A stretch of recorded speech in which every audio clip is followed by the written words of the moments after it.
में जहां बच्चों की पढ़ाई थम सी गई है, वहीं एक शासकीय स्कूल की शिक्षिका ने खुद की स्कूटी पर चलता फिरता पुस्तकालय बनाकर बच्चों को शिक्षा देने का बीड़ा उठाया है। सिंगरौली जिले की बैढ़न में स्थित हर्रई शासकीय उच्चतर माध्यमिक विद्यालय की शिक्षिका उषा दुबे ने कोरोना काल में बच्चों की पढ़ाई के लिए खुद की स्कूटी में चलता फिरता पुस्तकालय बनाकर उन्हें शिक्षित करने के अभियान को छेड़ रखा है। सुबह 8 बजे से बच्चों के बीच में रहना, उनको पढ़ाना, चलता फिरता पुस्तकालय के माध्यम से बच्चों को जागरूक करना उनकी दिनचर्या बन गई है। अपनी स्कूटी वाली पुस्तकालय में अंग्रेजी, हिंदी, विज्ञान सहित कहानियों की किताब लेकर अपने स्कूल पढ़ने वाले मोहल्ले में विद्यार्थियों के बीच में जाती है। बच्चे उनका इंतजार करते रहते हैं। जैसे ही मैडम पहुंची कि क्लास प्रारंभ हो जाती है। एक क्लास में तकरीबन 20 से 25 बच्चे शिक्षा ले रहे हैं। मोहल्ले मोहल्ले में पुस्तकालय वाली दीदी की आने से जहां बच्चे खुश हैं, वहीं उनके अभिभावक भी बच्चों को प्रतिदिन पुस्तकालय वाली क्लास में भेजने को लेकर काफ़ी उत्सुक नजर आते हैं। मैम अपने स्कूटी में एल्यूमिनियम की पाइप से लाइब्रेरी आकार का बनवाकर रोज़ मोहल्ले मोहल्ले जाकर शिक्षा दे रही है एवं जिस तरह स्कूल चलती है उस तरह का होमवर्क देना, पढ़ाना, टेस्ट लेना आदि चलते फिरते पुस्तकालय की शिक्षिका उषा दुबे की फितरत बन चुकी है। वहीं बच्चों को पुस्तकालय के माध्यम से विषय के साथ साथ नई नई कहानियां सुनने को मिलती है, जिससे बच्चे काफ़ी खुश नजर आ रहे हैं और इस पुस्तकालय की चर्चा शहर में जोरों पर है। तो मैडम इस तरह से किताबें इतनी सारी ले आती हैं और क्या क्या पढ़ लेते हो आप लोग? हम लोग को बहुत अच्छा लगता है जब मैम किताब लेके आती हैं और हम लोग इंतज़ार भी करते हैं कि मैम जब आएंगी तो हम सब पढ़ेंगे। और ये किताबें पढ़ने में अच्छी लगती हैं, छोटी छोटी कहानियाँ भी होती हैं, बहुत अच्छी लगती हैं। क्या नाम तुम्हारा? नेहा सागर। बताओ बेटा, कैसा लग रहा है जब इस तरह से किताबें ला करके? कितने बच्चे हैं यहाँ पे, कितने लोग? हमें यहाँ ये किताबें पढ़ के हम लोग को बहुत मज़ा आया।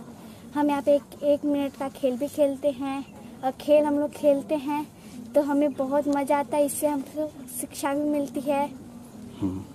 मैडम का इंतजार करते हो आप लोग? हाँ। कैसे, कितने बच्चे आते हैं यहाँ पे? कहाँ कहाँ के लोग हैं यहाँ पे? हमारे यही मोहल्ले के ही बच्चे हैं, पास के ही। और मैम जब हम लोग इंतजार करते हैं कि मैम आए और वो किताब लेके आए और हम वो किताब पढ़ें और हमें मज़ा आए और उससे हमें शिक्षा भी मिले। कब से कर रहे हैं इस तरह? कब से पढ़ रहे हो तुम लोग? गर्मी की छुट्टियों से। गर्मी में हम लोग बीच से आते हैं। अभी लॉकडाउन चल रहा है तो आ रहे हैं।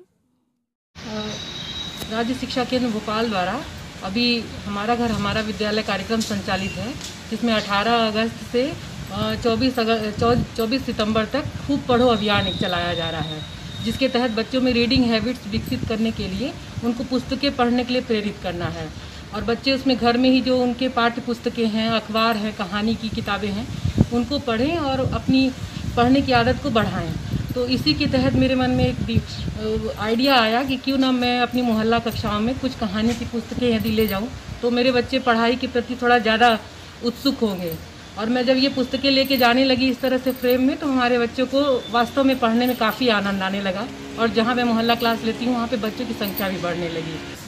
ये चलता फिरता पुस्तकालय जब वहाँ पे लेके पहुँचते हैं तो छोटे बच्चों में काफ़ी जो है उत्साह देखने को मिलता है और उनके माता पिता भी काफ़ी खुश हैं, क्योंकि बच्चे जब ये वाली बुक्स पढ़ते हैं उसके साथ साथ मैं बोलती हूँ कि आज अपने घर में शाम के समय में आप एक स्टोरी पढ़ोगे या पाठ्य पुस्तक की कविता पढ़ोगे तो वो बच्चे उस दिन उसको पढ़ के रखते हैं।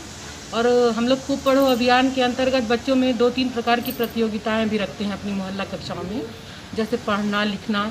तो उसमें क्या होता है कि 1 मिनट के अंतर्गत कौन ज़्यादा अच्छे से बुक पढ़ेगा, शुद्ध उच्चारण के साथ शब्द कौन लिखेगा, इस प्रकार की जब प्रतियोगिता होती है तो बच्चे शाम को भी घर में तैयारी करते हैं, तो उनके माता पिता भी काफ़ी खुश हैं।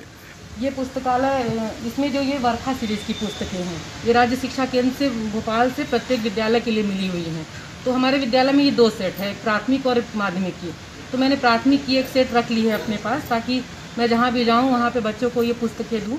इसमें छोटी छोटी कहानियाँ रहती हैं, 4 या 5 पेज की कहानियाँ, और रंगीन उसमें चित्र भी बने हुए हैं, तो छोटे बच्चे काफ़ी उसके प्रति आकर्षित होते हैं, उसको पढ़ने की कोशिश करते हैं। तो ये पुस्तकें हमारे विद्यालय की हैं। कुछ पुस्तकें मैंने अपने आप भी खरीदी हैं, जैसे जनरल नॉलेज की हो गई या नैतिक शिक्षा की कहानियाँ, वो मेरे पास थी, तो उसको भी मैं बैग में रख के लेके जाती हूँ।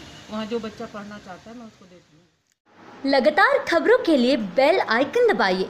हमारे साथ जुड़े रहने के लिए खबरगति न्यूज़ को सब्सक्राइब कीजिए। You can also follow us on Facebook, You can also follow us on Twitter and you can also follow us on Instagram.